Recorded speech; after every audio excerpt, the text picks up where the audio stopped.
রব্বাকা, তোমার রবের জিকির করো। তার মানে জিকিরের মধ্যে কার নাম থাকতে হবে? কোন জিকিরে যদি আল্লাহর নাম না থাকে ওটা আল্লাহর জিকির হবে? বলেন। আপনি বাংলাদেশে অনেক জিকির দেখবেন যে এমন কিম্ভূত কিমাকার অদ্ভুত আওয়াজে জিকির করে যেখানে আল্লাহ তাআলার পবিত্র নাম খুঁজে পাওয়া যায়। এরকম জিকির আছে না? এটা কি কোরআন অনুযায়ী জিকির হলো? আল্লাহর নাম থাকতে হবে, 1 নম্বর শর্ত। এরপর আল্লাহ বলেন ফি নাফসিকা, জিকির করতে হবে মনে মনে। কিভাবে? মনে মনে জিকির করতে হবে, মনে মনে আল্লাহ তাআলাকে স্মরণ করা। এটা রেকমেন্ডেড, এটা বেশি ভালো। যদি আপনি আওয়াজ করে করতে পারবেন এটা জায়েজ আছে। 2 নম্বর হচ্ছে তাদাররুআন, সবিনয়। আপনার একটা বিনীত ভাব থাকতে হবে জিকিরের মধ্যে। 3 নম্বর হচ্ছে খিফাতান, ভীত বহবল চিত্তে, আল্লাহর ভয় আপনার অন্তরে জাগ্রত থাকতে হবে জিকিরের সময়। তারপর হচ্ছে দুনাল জাহরি মিনাল কওল, অনুচ্চ স্বরে, আওয়াজ করে না, চিৎকার চেঁচামেচি করে নয়। আওয়াজ করে জিকির করা যাবে শুধু তালিমের ক্ষেত্রে। ধরেন যে আমি শিক্ষা দিচ্ছি আমার স্টুডেন্টদেরকে বা লোকদেরকে যে এটা হচ্ছে লা ইলাহা ইল্লাল্লাহ, তো আমি আওয়াজ করে না বললে ওরা শুদ্ধভাবে উচ্চারণ করতে পারবে? তালিমান তারবিয়াতান এটা জায়েজ আছে, কিন্তু বেসিক্যালি জিকির হবে ফি নাফসিক, মনে মনে। তাদাররুআন, সবিনয়। খিফাতান, ভীত বহবল চিত্তে। দুনাল জাহরি বিল কওল, অনুচ্চ স্বরে আল্লাহ তাআলাকে ডাকো।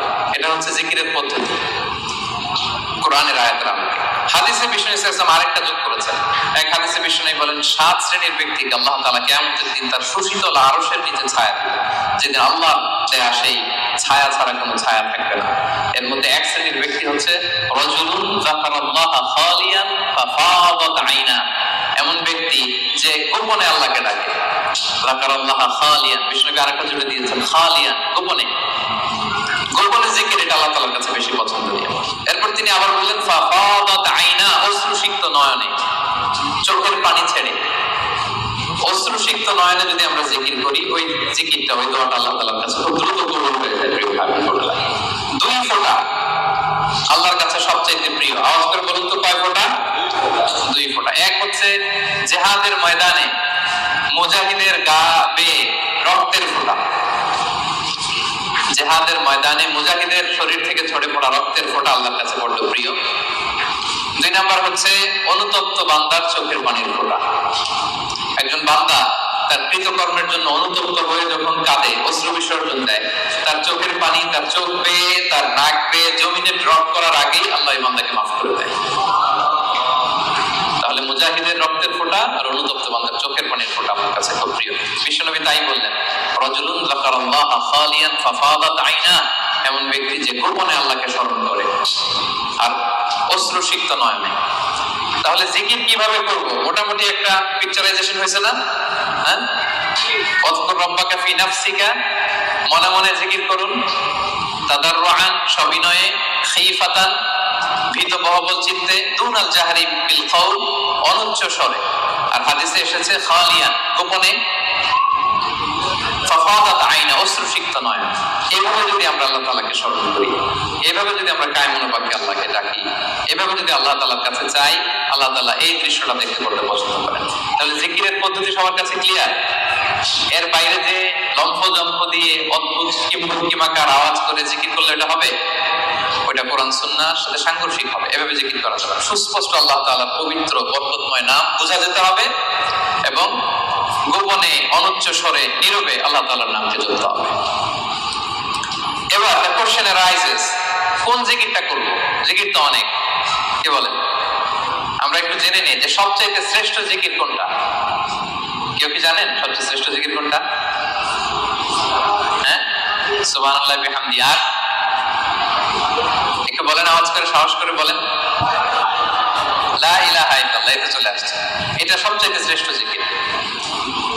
সহিহ মুসলিমের বর্ণনা, বিষ্ণু ইসলাম বলেন আফদালু যিকরি লা ইলাহা ইল্লাল্লাহ, সবচেয়ে শ্রেষ্ঠ জিকির হচ্ছে লা ইলাহা ইল্লাল্লাহ। আপনার কাছে মনে হয় এটা তো সিম্পল, তো সবাই জানে, এটা তো সবাই পড়ে না? আল্লাহ তাআলার কাছে এটা অনেক দামি, সবচেয়ে শ্রেষ্ঠ জিকির। এটা একটা বিপ্লবী বাণী, এটা একটা সুমহান বাণী।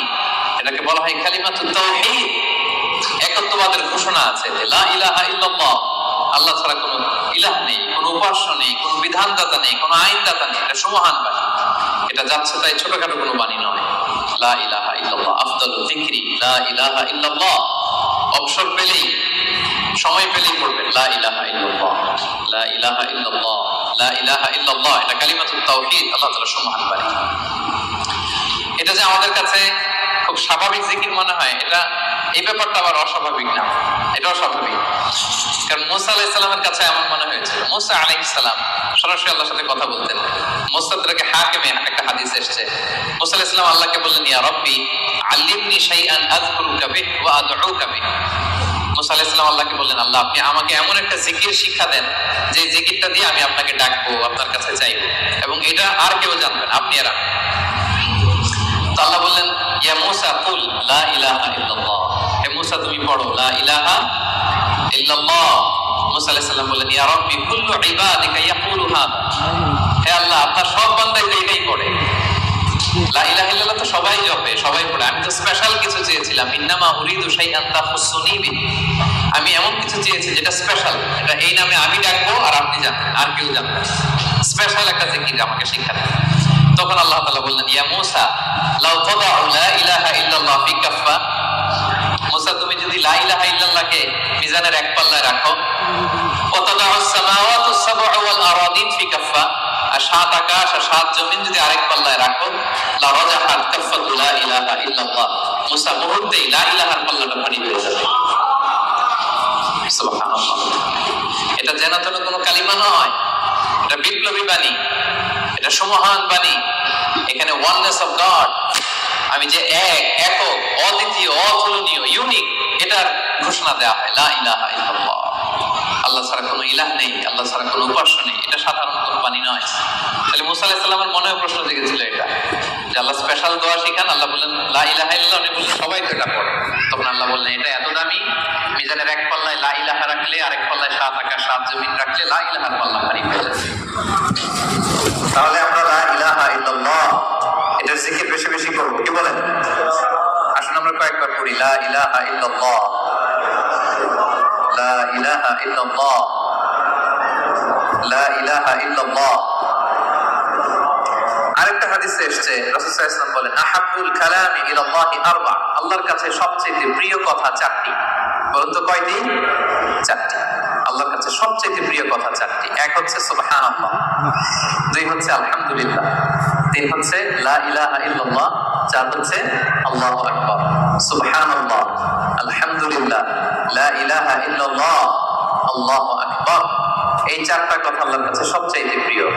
কোনো সিকোয়েন্স রাখা লাগবে না, যেভাবে মন চায়। রাসূল সাল্লাল্লাহু আলাইহি ওয়াসাল্লাম বলেন, লা ইয়াদুররুকা বিআইয়িহিন্না বাদাতা, যেটা দিয়ে তুমি আগে শুরু করবে অসুবিধা নেই। আগে পড়তে পারেন লা ইলাহা ইল্লাল্লাহ, আগে পড়ুন সুবহানাল্লাহ, আগে পড়ুন আল্লাহু আকবার, আগে পড়ুন আলহামদুলিল্লাহ, কোনো সমস্যা নেই।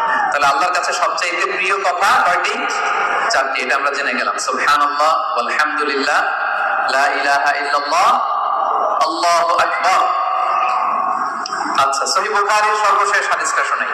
বিষ্ণু ইসলাম বলেন, কালিমাতান হাবিবাতান ইলার রহমান, দুটি বাক্য আছে দয়াময় আল্লাহর কাছে খুব প্রিয়, এই বাক্য দুটো, কিন্তু খাফিফাতান আলাল লিসান, জিহ্বায় উচ্চারণে এটা বেশ হালকা পাতলা। সাকিলাতান ফিল মিজান, কিন্তু মিজানের পাল্লায় উঠালে এটা অনেক ওজন হবে।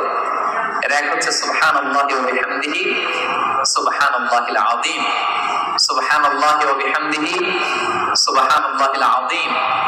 এটা পারেন না আপনারা? আজকের এই যে আলোচনা তো রেকর্ড হচ্ছে, আপনারা আমাদের সোশ্যাল মিডিয়া হ্যান্ডেলে সার্চ করলে পেয়ে যাবেন। আমি উচ্চারণ সহ বলে দিচ্ছি প্রত্যেকটা, আমরা যেন এগুলো মুখস্থ করে নেই। দুটি বাক্য আল্লাহর কাছে খুব প্রিয়, বড্ড প্রিয়, কিন্তু জিহ্বায় উচ্চারণ একেবারে very simple, very easy and smooth, কিন্তু মিজানের পাল্লা রেখে দিলে অনেক ভারী হয়ে যাবে। সুবহানাল্লাহি ওয়া বিহামদিহি সুবহানাল্লাহিল আযীম। তারপরে আপনার নামে জিকির করব, আল্লাহর 99টি নাম ধরে আল্লাহকে ডাকবো। আল্লাহর 99টা সুন্দর সুন্দর নাম আছে। কুলিদু আল্লাহ আও ইদুর রহমান আইয়াম্মা তাদউ ফালাহুল আসমাউল হুসনা, আল্লাহকে আল্লাহ বলে ডাকো কিংবা রহমান বলে ডাকো, তবে জেনে রাখো আল্লাহর অনেকগুলো সুন্দর সুন্দর নাম আছে। কয়টা নাম? সহিহ বুখারীতে এসেছে, ইন্না লিল্লাহি 99 ইসমা মিআতান ইল্লা ওয়াহিদা, আল্লাহর 99টা নাম আছে। মান আহসাহা দাখালাল জান্নাহ, যে এই 99 নামকে মুখস্থ করবে, এটাকে হৃদয়ে ধারণ করবে, এর যে হক আছে আদায় করবে, আল্লাহ তাকে জান্নাত দান করবে। আল্লাহর 99টা নাম সুযোগ হলে মুখস্থ করবেন। আমাদের আইআইএম এর প্রতিদিনের মর্নিং অ্যাসেম্বলি শুরু হয় আল্লাহর 99টা নাম জপে। খেয়াল করেছেন আপনারা? হ্যাঁ, একটা নাশিদের সুরে পড়ে সকালবেলা, নাকি ঘুমিয়ে থাকেন ওই টাইমে আপনারা?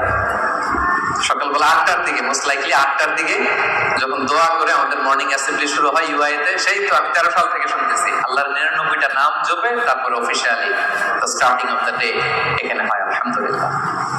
তো আল্লাহর নামগুলো ধরে যেন আমরা আল্লাহকে ডাকি, ইয়া আল্লাহ, ইয়া রহমান, ইয়া রহিম, ইয়া হাইয়্যু, ইয়া কাইয়্যুম, এভাবে আল্লাহকে ডাকলে আল্লাহ তাআলা বড় খুশি হন। এবং হাদিসে এসেছে আর রহমান আর রহিম